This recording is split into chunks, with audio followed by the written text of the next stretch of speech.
This call is now being recorded.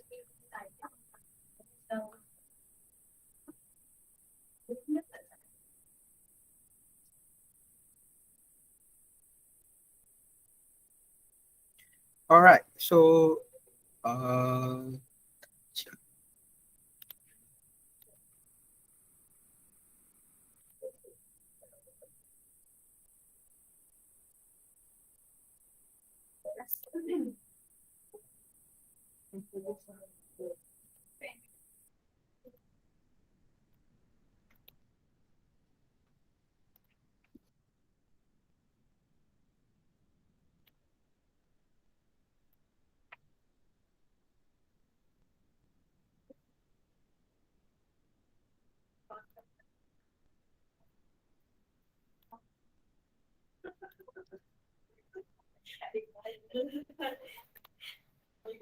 okay, good morning everyone. So, okay, suara saya jelas tak suara saya? Jelas, sir. Okay. Okay, so in 1 minute kita akan start kelas. So don't forget to key in your attendance. So attendance will available from 8 AM until 8:59 lah. So jangan lupa isi attendance. Pukul 8 nanti attendance akan available. Okay, so we wait for another 1 minute, okay, and then we can start our lesson for today.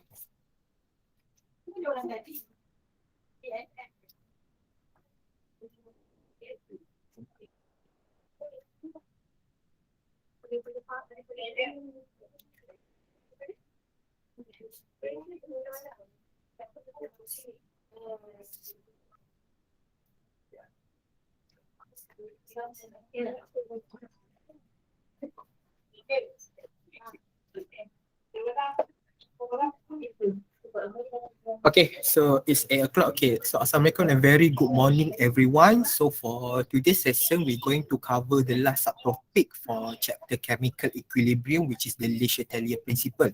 Okay, so dalam Le Chatelier principle ini kita akan cover it's a basically a principle that explain how many factors itu that akan affect the equilibrium position of any chemical reaction.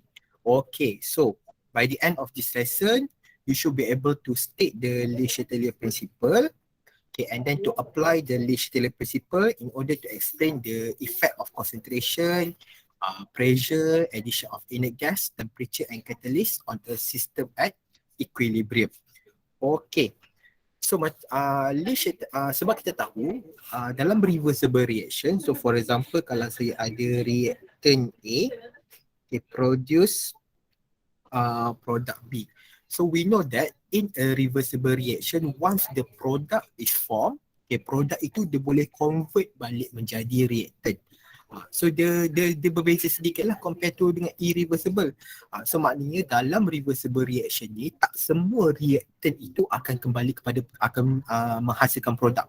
So equilibrium position itu macam yang kita belajar sebelum ni, kita tahu at certain point sometimes yang produk itu amount dia akan lagi tinggi daripada reactant, and sometimes amount of the reactant itu akan lagi tinggi daripada produk.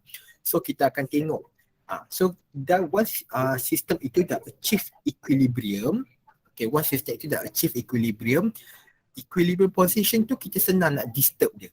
Okay, cara nak disturb equilibrium position itu is either by changing the temperature, changing the concentration, the pressure, ataupun kita boleh addition of inert gas, kita boleh ubah position of the equilibrium itu. So basically Le Chatelier principle itu adalah prinsipal yang menerangkan how the different factors will affect the equilibrium position. So Le Chatelier principle state that if a system equilibrium is disturbed, okay, by a change temperature, pressure, concentration, okay, the system will shift its equilibrium so as to counteract the effect of the disturbance. Sebab apa? Sebab once chemical reaction ini dia dah achieve equilibrium, kalau awak kacau dia tak suka. So dia akan revert balik supaya dia akan minimizekan disturbance tu, so that dia boleh jadi dia balance balik ataupun dia boleh achieve equilibrium semula. Okay tak ni? Any question? Okay, sir. Okay. Alright. So kita tengok. Okay, dalam Malaysia-Taylor Principle sama juga macam yang saya ajar last week yang kita ajar QC-QP tu. If the equilibrium position itu kita panggil shift to the right, that mean the net reaction itu akan convert reactant to product. Shift to the right, that mean dia akan pergi kepada produk. Kalau shift to the left, dia akan berbalik kepada reactant. Ini shift to the right and shift to the left ini adalah dua benda yang awak akan gunakan untuk explain macam mana equilibrium position tu berubah kalau awak apply disturbance. Awak ingat sebab contoh saya masih yang sama A, B. Okay. Shift to the right maknanya dia hasilkan produk. Shift to the left, the net reaction itu akan majority pergi kepada arah reactant. Okay. So sekarang ini, so macam kira-kira ada few factors that will affect the position of the equilibrium tu yang akan disturbkan equilibrium tu. Kita ada concentration, temperature, kita ada volume ataupun pressure, addition of inert gas. These four factors akan affect equilibrium tu, dia akan disturb, dia akan ubah position of equilibrium. So first kita akan cover tentang concentration. Apa jadi kalau awak either reduce the concentration ataupun increase the concentration of certain species waktu dia dah achieve equilibrium. So when a system is disturbed by a change in concentration, okay, it react to the direction that reduce the changes. Macam saya kata tadi, once reversible reaction itu dah achieve equilibrium, kalau awak disturb dia tak suka. Dia akan berpatah balik ataupun dia akan buat something supaya effect of changes itu akan berkurang supaya dia akan achieve equilibrium balik. So concentration, kalau awak disturb concentration of one of the species involved dalam equilibrium itu, so the macam mana reaction tu revert balik menjadi equilibrium, dia akan kurangkan effect tu. Okay, so maknanya if you increase the concentration of the certain species, it doesn't matter whether it reactant ataupun product, the system will react to consume some of the component. Maknanya kalau awak contohnya, kalau saya ada A produce B, so let's say this equation this reversible reaction already achieve equilibrium. So when you increase the concentration of A, so reversible reaction tak suka. So cara nak balancekan balik, kita akan kurangkan A. Same goes kalau awak kalau komponen itu awak reduce dia punya concentration, okay, sistem itu akan react, okay, supaya dia akan hasilkan balik. So contohnya kalau lah saya kurangkan A, so macam mana kita nak achieve equilibrium balik, kita akan hasilkan lagi banyak A sampailah dia achieve equilibrium semula. Okay. So for example, okay, so I have a reversible reaction of formation of sulfur trioxide. So it react when you have a sulfur dioxide react with O2 to produce to SO3. Okay, so kalau macam saya kata tadi, concentration tu kita akan reduce effect supaya dia dapat equilibrium semula. So let's say kalau saya increasekan concentration of SO3 waktu reaction tu dah achieve equilibrium, so kita kena kurangkan SO3 tu balik. So cara nak kurangkan SO3 tu balik, maknanya equilibrium position itu akan shift to the left. So dia akan hasilkan lagi banyak reactant. Dia akan tukarkan SO3 yang berlebihan ni kepada reactant semula. Dan dia akan tukar until equilibrium itu dia achieve semula. Okay tak ni? Any question? Ada soalan tak? Tak ada, sir. Tak ada Okay, so same goes. Kalau saya kalau saya increasekan concentration of SO2, okay, macam mana position of equilibrium tu? Shift to the left ataupun shift to the right? Kalau saya Shift to the right. Yes, betul. Dia akan shift to the right. Sebab kita increase SO2 maknanya reactant dia banyak. So cara nak kita achieve equilibrium balik, kita convert balik reactant yang berlebihan itu jadi produk. So maknanya dia akan shift to the right. Itu sahaja. Okay. So kalau saya SO3 ni saya kurangkan, yes, so sekarang ni maknanya ini dah berkurang. So cara kita nak achieve equilibrium semula adalah kita hasilkan lagi banyak SO3. So maknanya kita akan cakap equilibrium itu akan shift to the right. Shift to the right. Okay.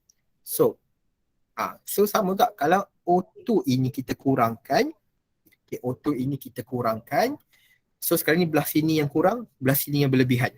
So nak achieve equilibrium yang lebih itu dia akan convert. Maknanya more O2 will be akan dihasilkan supaya equilibrium itu akan terhasil semula.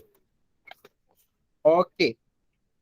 So for example, ini sepatutnya awak buat praktikal lah. Sepatutnya ini adalah praktikal awak akan buat.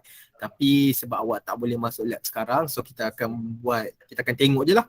Okay, so we have a reaction of iron 3 ion and thiocyanate ion to form iron 3 thiocyanate. So kalau waktu reactant, that mean iron 3 ni dia combine dengan SCN minus ni, warna solution awak adalah either yellowish ataupun orange. Tapi once kita dah hasilkan FeSN3 ni, produk ini warna dia adalah warna blood red.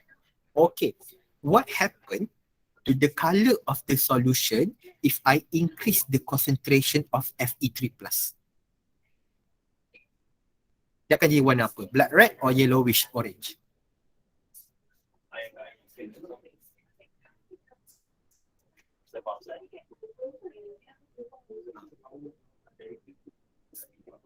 Okay, macam ni lah. Okay, kalau saya increasekan concentration Fe3+, so sekarang ni Fe3+ dah berlebih. So macam mana nak kurangkan Fe3+ tu? Kita buat apa? Tambah FeSCN. Yes, betul. Maknanya kita hasilkan FeSCN. So, equilibrium position itu shift to the right ataupun shift to the left? To the right. Yes, shift to the right. So, maknanya solution tu jadi warna apa? Blood red. Yes, blood red. Betul. Okay. So, let's say kalau saya reduce ataupun saya remove SCN minus ni, dia akan shift to the left ataupun shift to the right?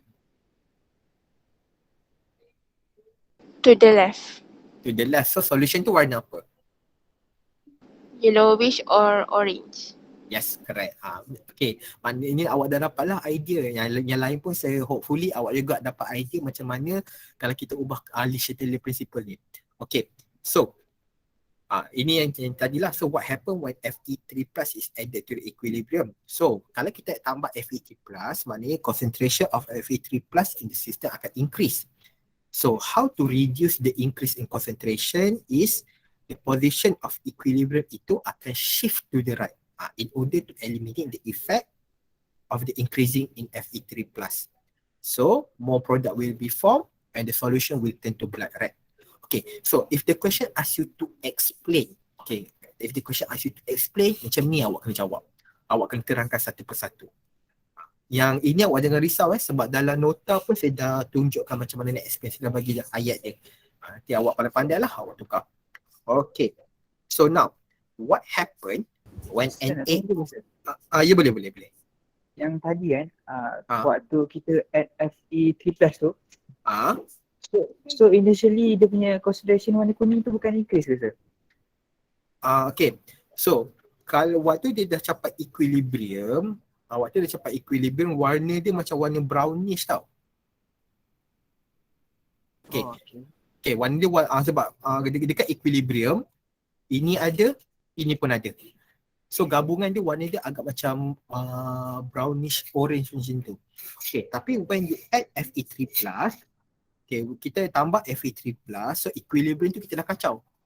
So kita nak kurangkan Fe3+, kita akan hasilkan lagi banyak FeSCN. So maknanya awak akan tengok warna test tube tu akan makin lama makin gelap. Akan makin lama makin ke arah blood red ni. Dia macam tu. Okay ni Amirul. Okay sir, thank you sir. Alright. Okay. So, what happen kalau saya tambah NaOH? Okay. NaOH yang kita tambah ini akan react dengan Fe3+. Okay, so apa jadi dengan concentration Fe3+ sekarang? Berkurang atau bertambah? Berkurang. So, Fe3+ berkurang.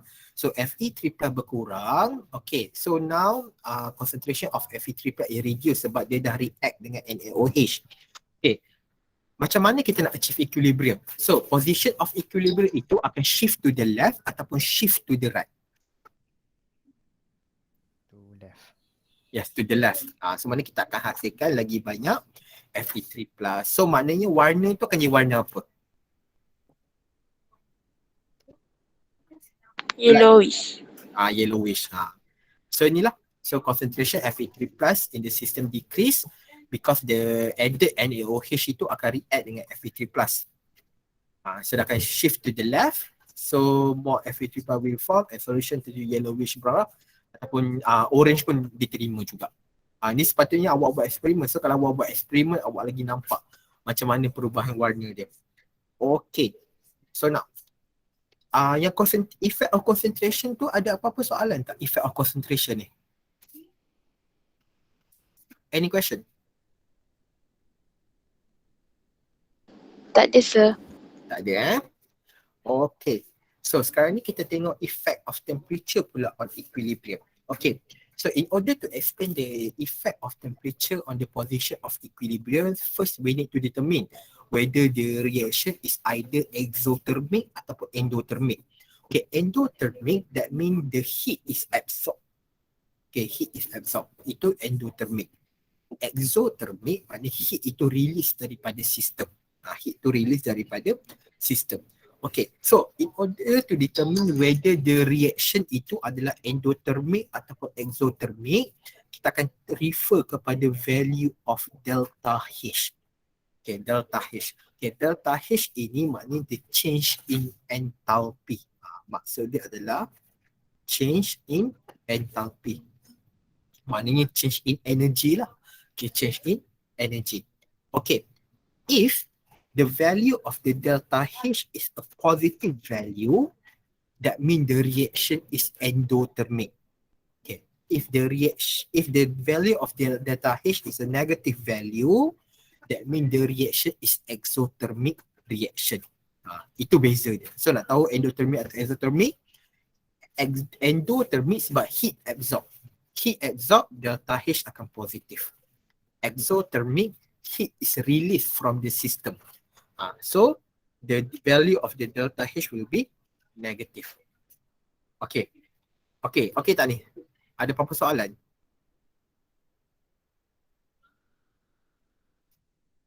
Okay. So kalau untuk contoh kalau saya ada satu reversible reaction lah, so formation of phosphorus pentachloride from phosphorus trichloride and Cl2. Okay, kalau awak tengok delta H dia adalah negatif. So kalau delta H negatif, dia exo ataupun endo? Exo. Yes, correct. So the reaction is exothermic. Okay, value of delta H ini is referred to the value of the forward reaction. So maknanya for the formation of the PCl5, since delta H dia adalah negatif, maknanya forward reaction dia adalah exothermic.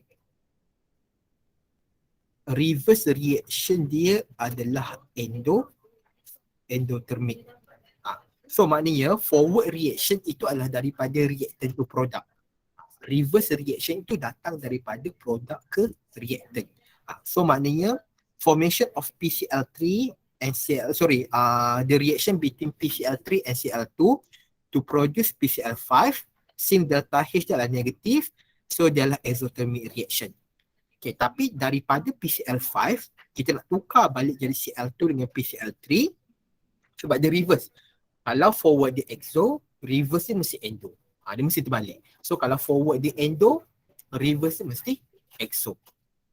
Itu dia punya yang awak kena tahu lah in order to explain the reversible reaction yang involve heat lah, atau kita tahu dia punya enthalpy dia.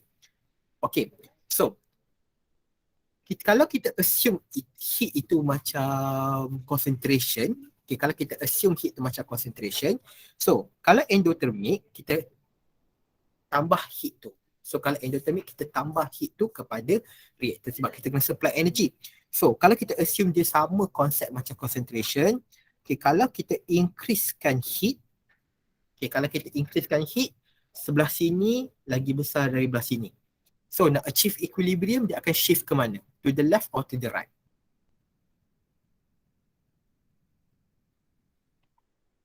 To the right. Yes, to the right. So dia akan shift to the right. So that's why lah, increase in temperature, dia akan favor endothermic reaction. So increase temperature favor endothermic reaction. So kalau exothermic, okay, kalau sini, kalau kita increasekan temperature, so dekat produk lagi besar daripada yang dekat reactant. Okay, so kita akan tengok the equilibrium position itu akan shift to the left. So maknanya decrease in temperature akan favor exothermic. Okay, so awak kena ingat, temperature increase, dia favor reaction exo. Dia akan prefer reaction endo. Kalau temperature berkurang, dia akan prefer reaction yang exothermic. Okay, so lagi satu, macam concentration, pressure semua tu, kalau awak ubah je concentration ataupun pressure itu, the value of the equilibrium constant takkan berubah. Okay, tapi kalau untuk temperature berbeza. Awak ubah temperature, value of equilibrium constant pun akan berubah juga.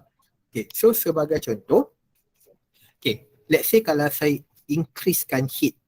Okay, saya increasekan heat, so kita tahu, so sini lagi besar daripada sini, daripada produk. So kita akan cakap equilibrium position itu akan shift to the right. So at this point, lagi banyak produk daripada reactant. So maknanya K itu, kan kita tahu K itu bersamaan dengan produk over reactant. So kalau produk lagi besar daripada reactant, what happen to the value of K? Makin besar ke makin kecil?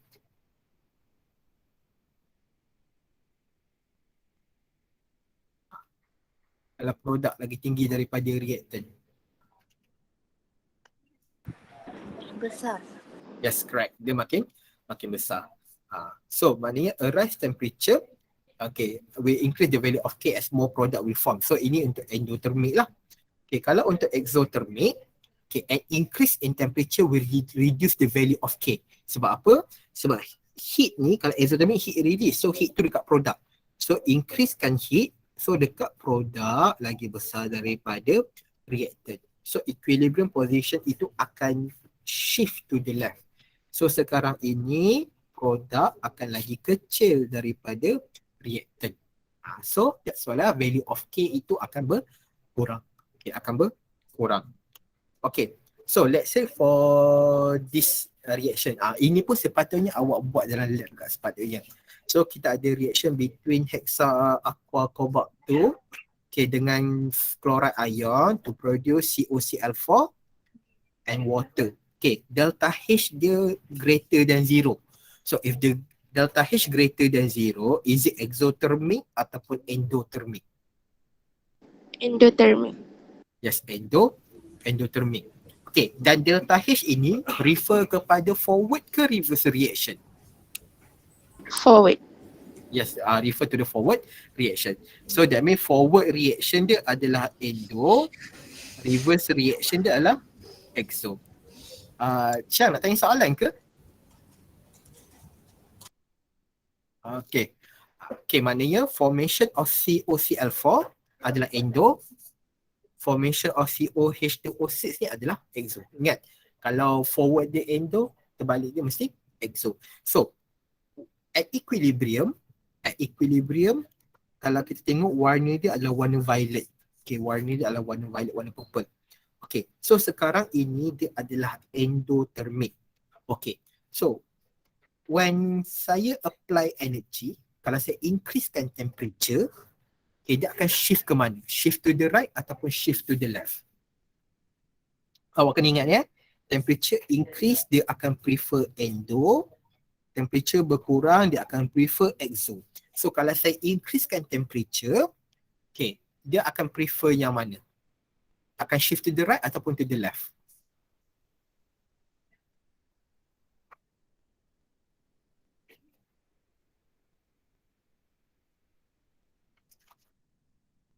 To the right. Yes, to the right kan. Sebab apa? Sebab awak tengok sekarang ni delta H dia positif. So mana forward reaction dia adalah endo. So kalau saya increasekan temperature, so dia akan shift to the left sebab forward reaction dia adalah endo. So mana more COCl4 to minus dengan water ni akan terhasil. So COCl4 to minus ni warna dia adalah warna blue. COH2O6 ni warna dia adalah warna pink. Okay. So kalau saya reduce temperature, kalau reduce temperature kita tengok. Reduce temperature dia akan prefer exo. So exo untuk reaction ini adalah reverse reaction. So reverse reaction dia akan hasilkan lagi banyak COH2O6 ni. So maknanya warna solution tu akan bertukar jadi warna pink. Okay, so for this case, kalau saya increasekan temperature, what happen to the value of K? The value of K will increase ataupun decrease kalau saya increasekan temperature.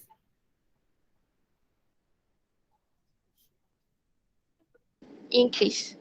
Increase kan sebab apa? Sebab increase temperature, dia akan hasilkan lagi banyak produk. So produk lagi besar daripada reactant, so value of K itu akan makin lama makin besar. So kalau awak reduce temperature, reduce temperature, dia akan K itu akan berkurang. So ini value of K akan increase, sini value of K dia akan decrease. Okay. So any question?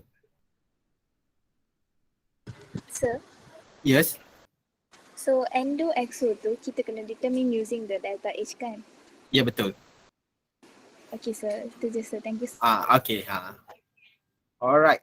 So now let's say for this equation. Okay, so awak tengok delta H dia adalah negatif. So dia adalah exo ataupun endo? Exo. Exo. Exo. So maknanya forward reaction dia adalah exo, reverse reaction dia adalah endo. So kita kena ingat temperature increase dia akan prefer endothermic. Temperature decrease dia akan prefer exothermic. Okay. So what happen if we increase the temperature? So kalau temperature increase, kita tengok temperature increase akan prefer endo. So endo itu dia akan shift to the left ataupun shift to the right. Shift to the left. Yes, betul, dia akan shift to the left. Sebab apa? Sebab endo dia adalah yang sini, yang menghasilkan reaktan ni. So sekarang ini dia equilibrium position tu akan shift to the left. So what happened to the value of K? What happened to the value of K?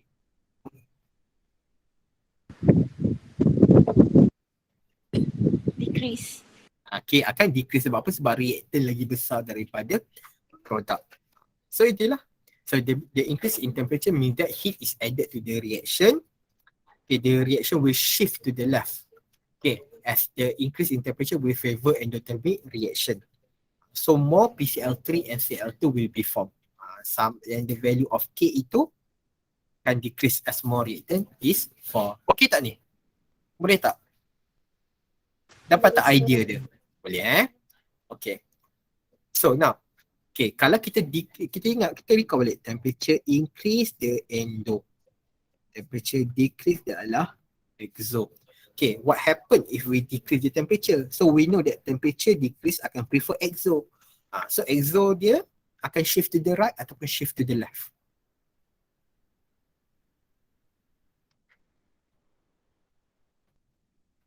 Shift to the right. Okay, akan shift to the right sebab exo dia adalah menghala ke produk. So what happen to the value of K? K increase. Okay, value of K akan increase.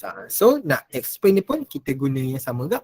Macam tadi. So the decrease in temperature means that heat is removed from the reaction. So the reaction akan shift to the right. So more PC alpha will be formed. So the value of K itu akan makin lama makin besar sebab lagi banyak produk. So nanti kejap lagi saya akan bagilah slide ni dekat awak. Saya akan bagi slide ni dekat awak. Okay. Now, effect of volume ataupun pressure on equilibrium. Okay. So the changes in pressure in volume ini dia akan adalah effect sebab apa? Sebab most of the chemical compound ni dia akan hasilkan pressure. Dan kalau even dalam industri pun kebanyakan dia chemical itu adalah dalam bentuk gas, mana akan hasilkan vapor. Okay, so kita recall balik Boyle's law. Okay, kita recall balik Boyle's law. So volume is inversely proportional to the pressure. Okay, pressure increase, volume akan decrease. Yang ni kita akan apply lah dekat Le Chatelier principle ni. Okay, so ada tiga cara. Okay, ada tiga cara kita nak change the volume ataupun pressure of the chemical reaction tu. First, we can either changing the concentration of the gaseous component. So maknanya kalau concentration of the gaseous component itu increase, maknanya the partial pressure of the gas itu pun akan increase. Okay, second is changing the volume of the reaction vessel. And the last one by adding inert gas at a constant volume or a constant pressure. Okay, inert gas ni yang group 18. So helium, xenon, argon, krypton semua tu. Itu adalah group 18. Okay, so changing the concentration of the gaseous component ni dia sama macam concentration yang kita belajar awal tadi. So that means by addition or the removing of the gaseous reactant or product at a constant volume. Constant volume, effect dia sama dengan effect changing concentration. Okay, sebab apa dia mesti constant volume? Apa akan jadi kalau volume tu berubah? Kalau volume berubah, apa yang berubah? Pressure. Pressure berubah. Sebab tu kalau pressure berubah, dia dah akan jadi lain dah. Sebab tu kalau kita nak remove concentration of the gases itu, kita mesti buat dia dekat constant volume. Maknanya volume of vessel itu yang kita buat reaction tu mesti constant. Okay. So sekarang ni what happen when SO2 is added to the at equilibrium? So maknanya the concentration of SO2 increase, maknanya partial pressure of SO2 pun akan increase. So what happen to the position of equilibrium when the partial pressure of SO2 increase? Shift to the left ataupun shift to the right? Shift to the right. Yeah, shift to the right. So sebab apa? Sebab kita nak kurangkan the increase in partial pressure tu. So maknanya kita akan hasilkan lagi banyak SO3. Okay. So the partial pressure of SO2 system increase. Okay, dia akan shift to the right. Okay, betul lah macam awak cakap tadi. In order to reduce the effect of the high partial pressure of SO2. So more SO3 will be formed until the equilibrium is re-established.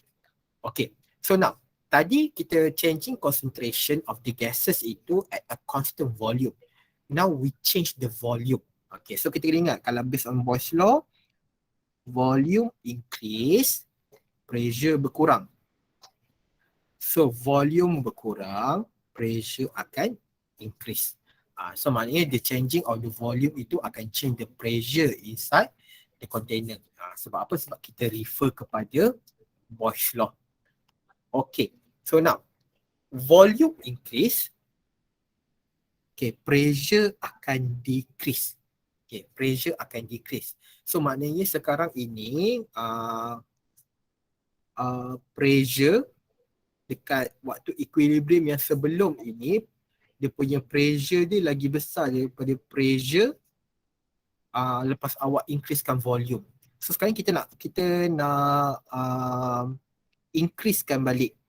So kita nak silap. So maknanya volume waktu at equilibrium sebelum awak kacau dia lagi kecil daripada volume selepas awak kacau. So kita nak increasekan balik volume tu. So cara kita nak increasekan balik volume tu, kita akan pergi ke direction yang lagi banyak total number of mole dia, yang gaseous component.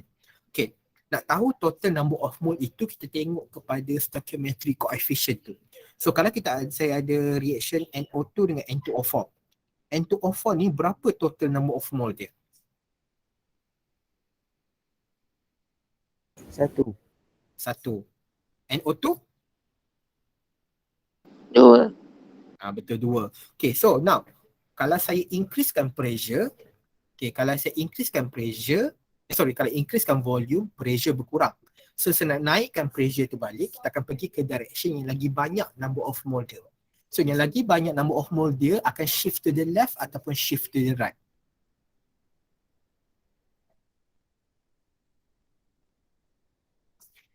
Shift to left. Yes, betul. Shift to the left. So yang mana lagi banyak terhasil? NO2 ke N2O4?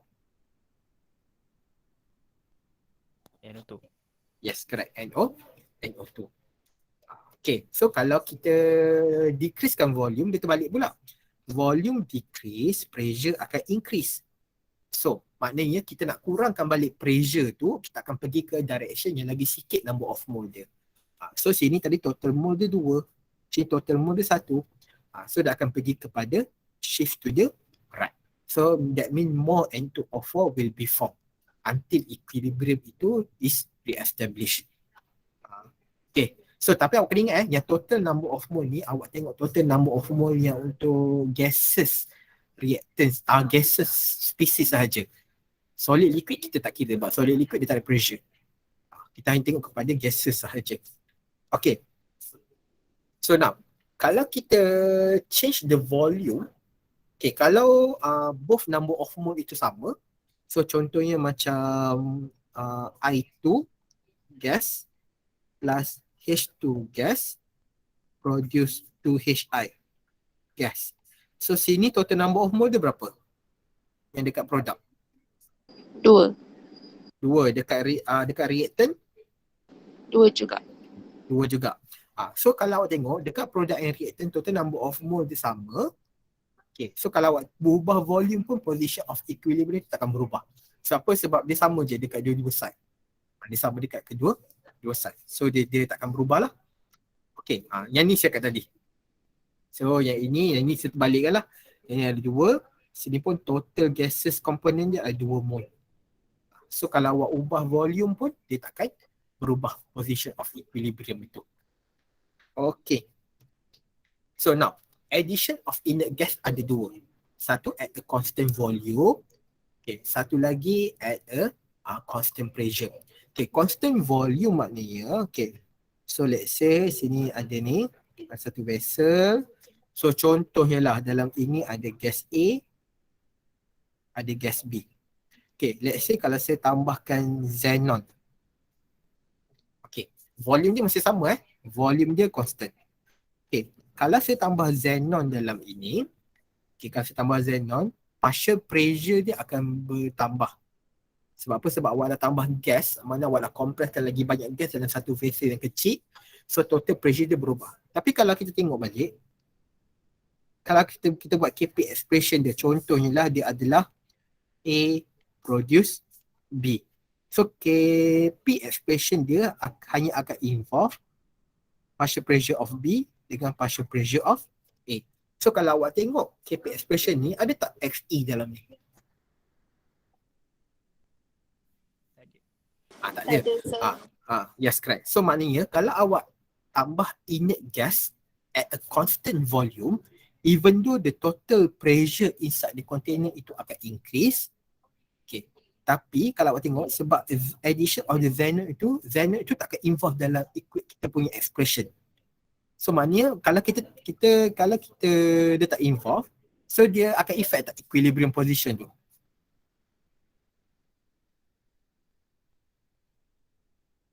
Tak. Dia tak akan affect sebab dia memang tak involve pun dalam reaction tu. So maknanya as long as awak kept the volume of the container itu constant, equilibrium position tu takkan berubah.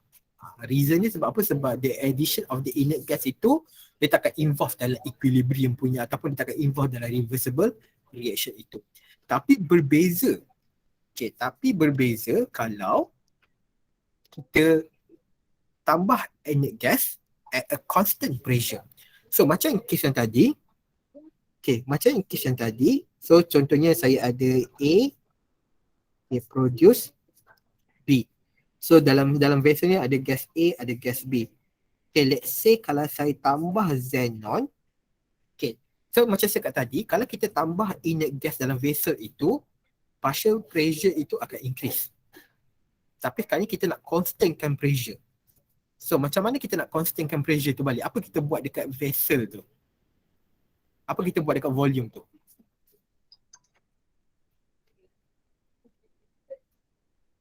Kita nak maintainkan pressure tu balik. Volume macam mana? increase. Kita akan increasekan volume, kan supaya pressure tu dapat berkurang. So kita tahu volume increase, pressure akan berkurang. So sekarang ni, partial pressure of each reacting gas itu pun akan berkurang sama juga. Dia akan berkurang sama. So kalau partial pressure tu berkurang, dia akan pergi dekat direction yang mana? Yang lagi banyak mole ke yang lagi sikit mole?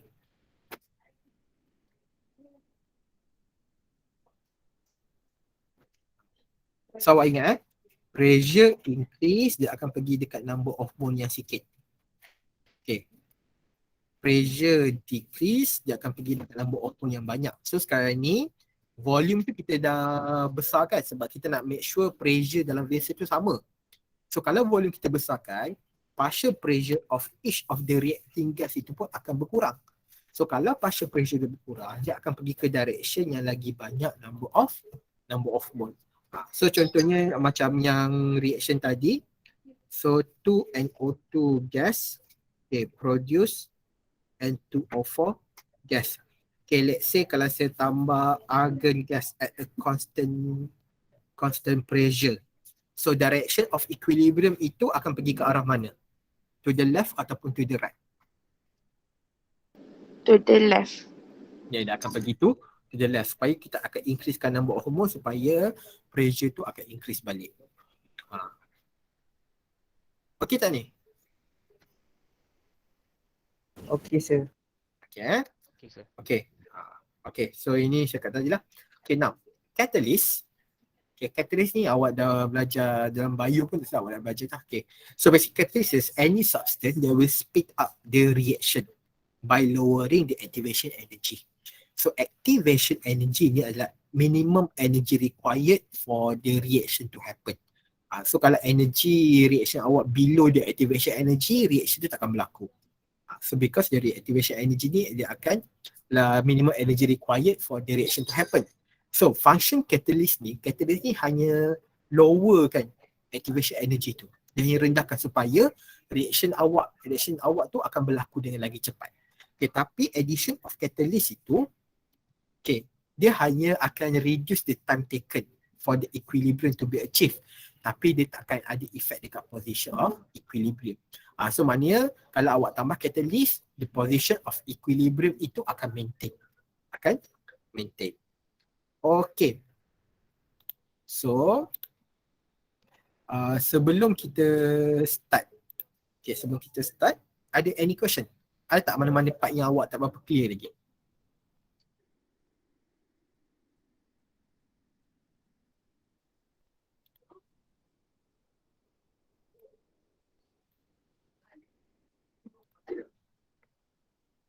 Tak ada, sir. Ada Okay. Kejap. Okay, awak dapat tak poll saya hantar tu? Dekat Dapat, Google Meet. sir. Saya tahu ada yang malu nak jawab awak ni. Awak tekan je poll tu.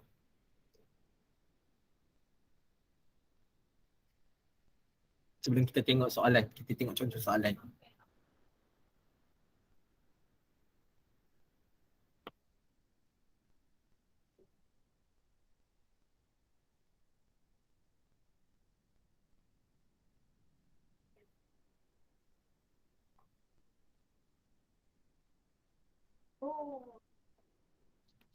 Okay. Ya, kenapa Aisyah? Aisyah tanya soalan ke?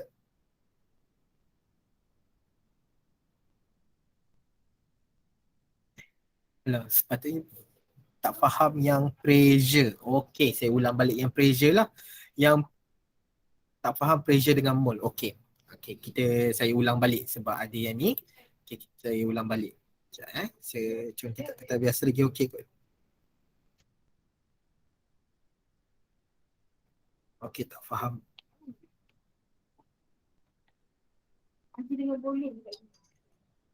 Okay, so kita tengok yang pressure itu. Aisyah tak faham yang part mole tu je. Yang kalau ubah concentration tu okay tak? Yang ubah concentration gas tu. Sir, terangkan sekali yang part concentration tu, sir. Okay, boleh. Okay. part concentration yang pressure dia kan. Okay. So, kalau effect of volume and effect of pressure, kita ada 3 cara. Okay. Satu cara kita ubah concentration. Okay. Change concentration. Okay. Lagi satu cara kita change volume.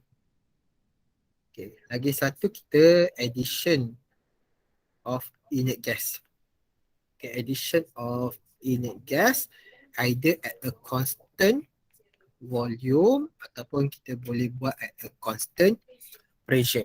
Okay, now effect of pressure and volume itu kalau kita ubah concentration, okay, dia macam sama yang macam kita awal-awal tadi, kita belajar awal tadi, kita ubah concentration tu. So maknanya kalau concentration itu akan increase, so in order to achieve equilibrium, kita kena kurangkan. Kita kena reduce kan. So for example okay, for example kalau saya ada SO2 gas plus O2 produce SO3. Okay, tambah SO3. So let's say if I increase the concentration of SO2, so partial pressure of SO2 juga akan increase.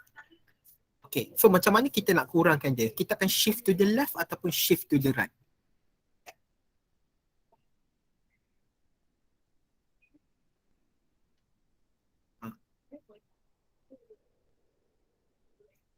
Ni kalau kita increasekan concentration.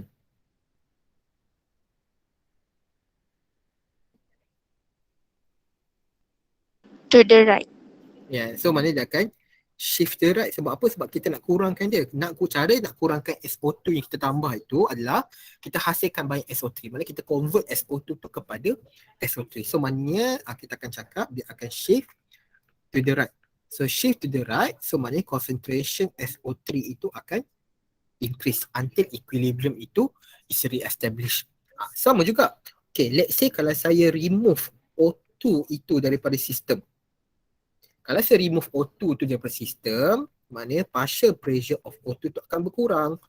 So maknanya dia akan shift to the left ataupun shift to the right. To the left. Dia akan shift to the left. So maknanya O2 itu kita akan tambah balik. Kita akan tambah balik. So maknanya kita akan convert SO3 ni kepada O2 sampai equilibrium itu kita achieve. Itu kalau concentration. Okay, kalau kita change in volume, okay, kalau kita change volume, okay, so kita kena ingat volume increase, pressure akan decrease. Okay, volume decrease, pressure akan increase.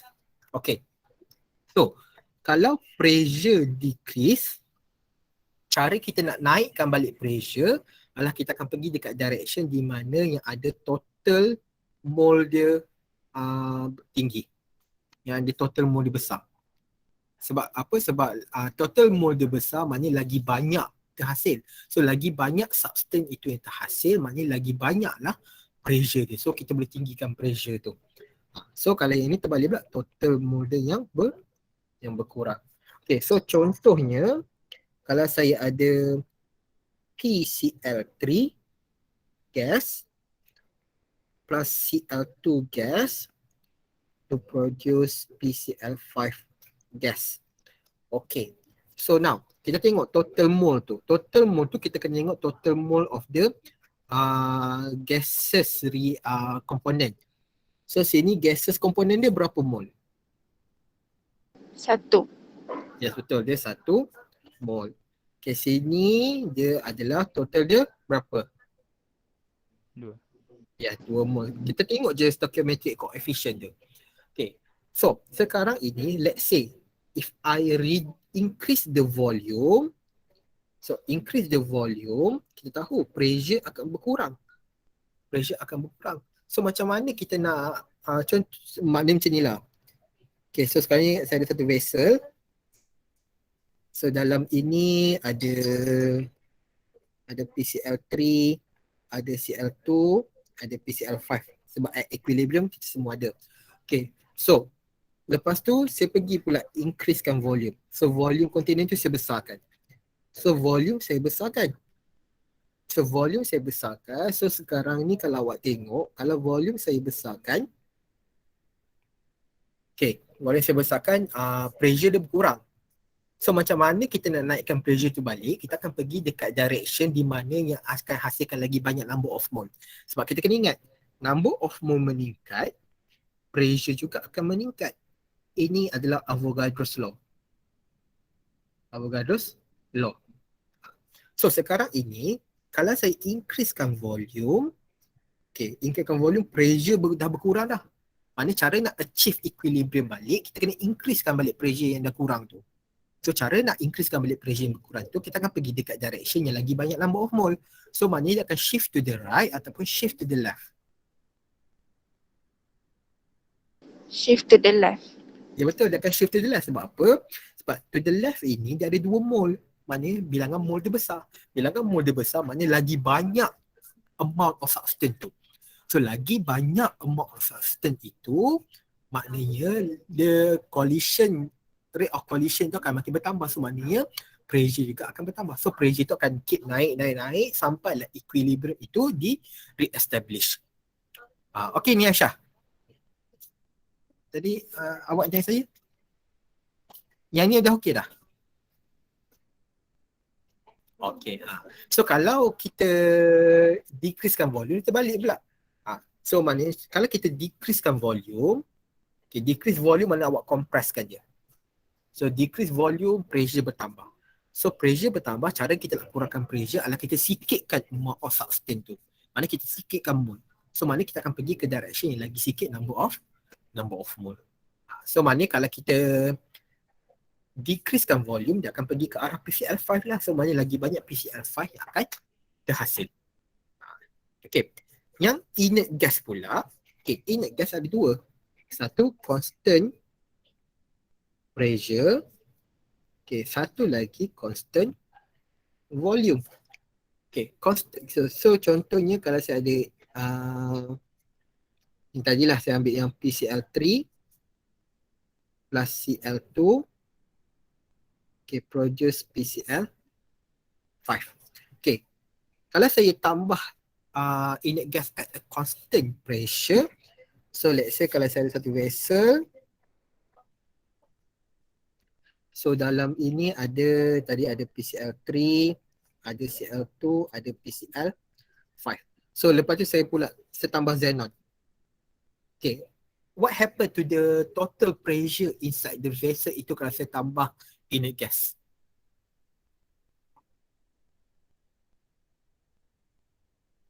Increase. Yes, betul.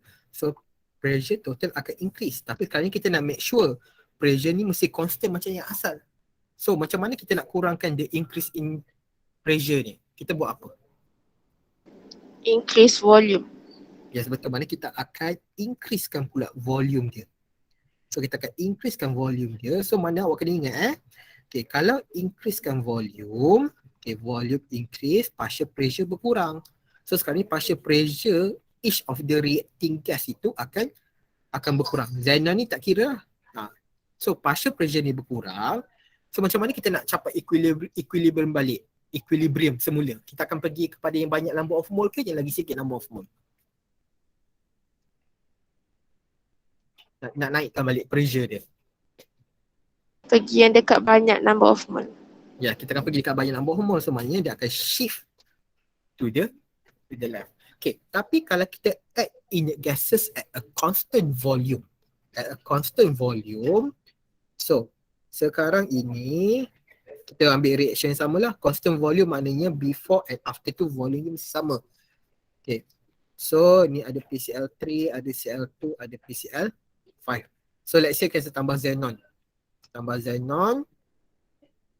Okay, kita tahu pressure dia, apa yang kita tambah reaksi, pressure dia akan bertambah. Okay, pressure dia akan bertambah. Pressure of total pressure ni akan bertambah, tapi sebab dia constant volume dia tak berubah. So volume tak berubah, so mana each of the gases itu pressure dia akan masih sama.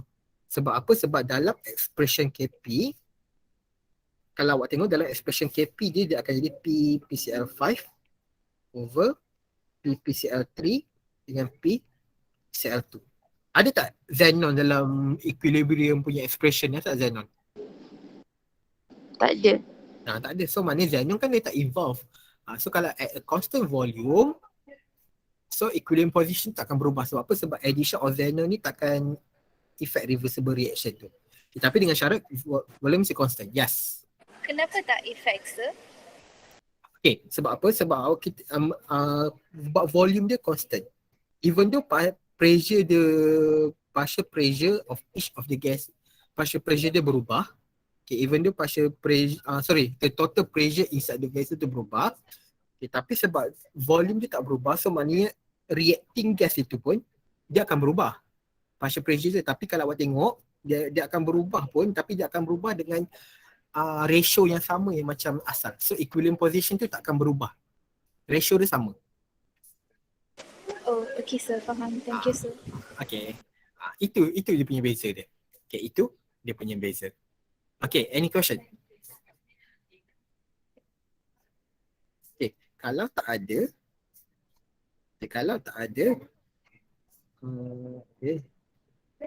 okay, kita tengok soalan ni. Okay, so kita ada C2H6 to produce C2H4 and H2. Okay, awak tengok delta H dia positif. So endo ataupun exo? Delta H positif. Endo. Yes, dia adalah endo. So maknanya forward reaction endo, reverse reaction exo. Okay, so now what happened to the direction of equilibrium if the concentration of H2 decrease? So sini decrease, so maknanya dah berkurang, produk berkurang. So macam mana dia nak naikkan balik produk? Dia akan shift to the left ataupun shift to the right? Shift to the right. Ya, shift to the right supaya concentration tu naik balik. So the direction of equilibrium will shift to the left in order to increase sepatutnya to increase in order to increase the concentration of H2. Okay.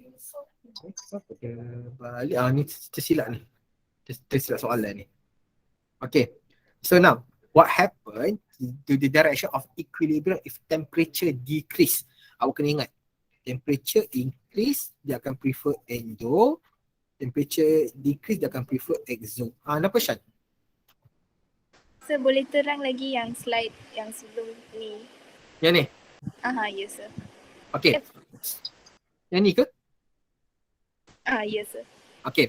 So sekarang ni awak tengok. Kalau concentration of H2 decrease, so sini lagi sikit kan? So nak capai equilibrium semula, kita kena naikkan balik H2 ni. So macam mana nak naikkan H2? Position of equilibrium itu akan shift to the right. So mana more H2 will be formed and C2H6 ni akan berkurang. Okay, boleh?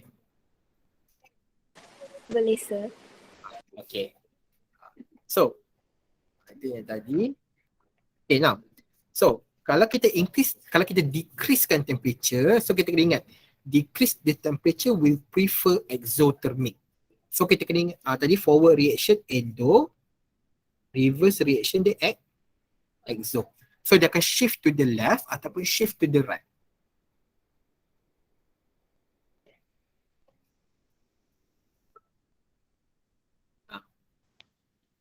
To the left. To the left lah. Sebab apa? Sebab left ni endo, maknanya concentration of C2H6 ni akan makin lama makin bertambah. So, okay. So value of K decrease. Sebab apa value of K decrease? Sebab lagi banyak reactant. Okay. Now what happened to direction of equilibrium if catalyst is added? Berubah tak? Kalau awak tambah catalyst? Tak.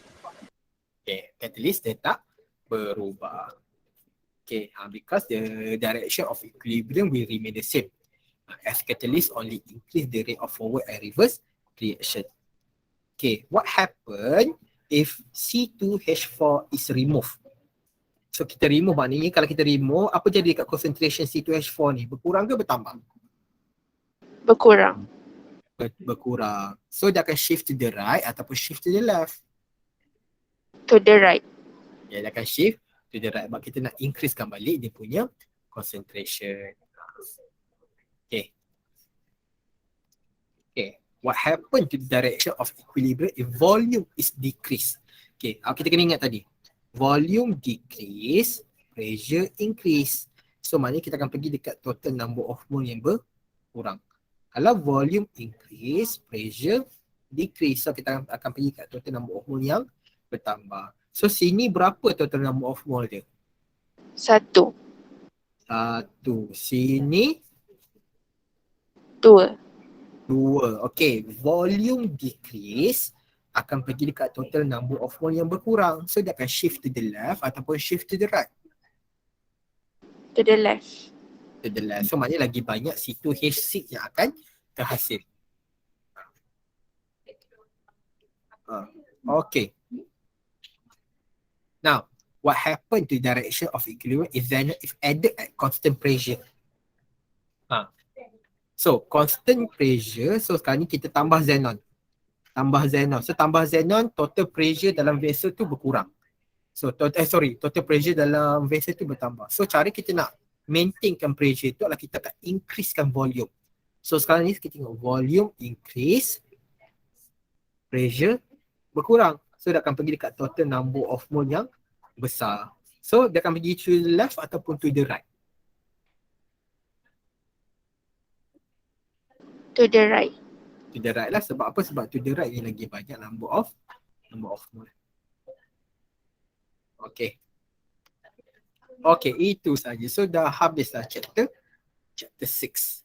Okay. So ada masa lagi 1 jam ni. Awak cuba buat tutorial, tapi dalam kelas nanti pun saya akan minta awak buat tutorial lagi lah. Okay, untuk pasir saya akan bagi lambat sikit lah pasir question sebab saya tak sempat type lagi pasir question tu. Okay, any question? Ada soalan tak? Yes, sir. Tak ada Okay, kalau tak ada kita akan jumpa dalam kelas lah nanti. Hari ni saya akan jumpa H41, K1T1. Dua je saya akan jumpa dua hari ni. Okay, so boleh proceed with tutorial question. So nanti dalam kelas nanti kalau ada apa-apa soalan awak boleh tanya saya. Okay, so kalau tak ada apa-apa, so thank you everyone. Thank you, sir. Thank you, sir. Thank you, sir. Thank you, sir. Sama. Thank you, sir. Thank you, sir. Welcome. Thank you, sir. Thank you, sir. Welcome.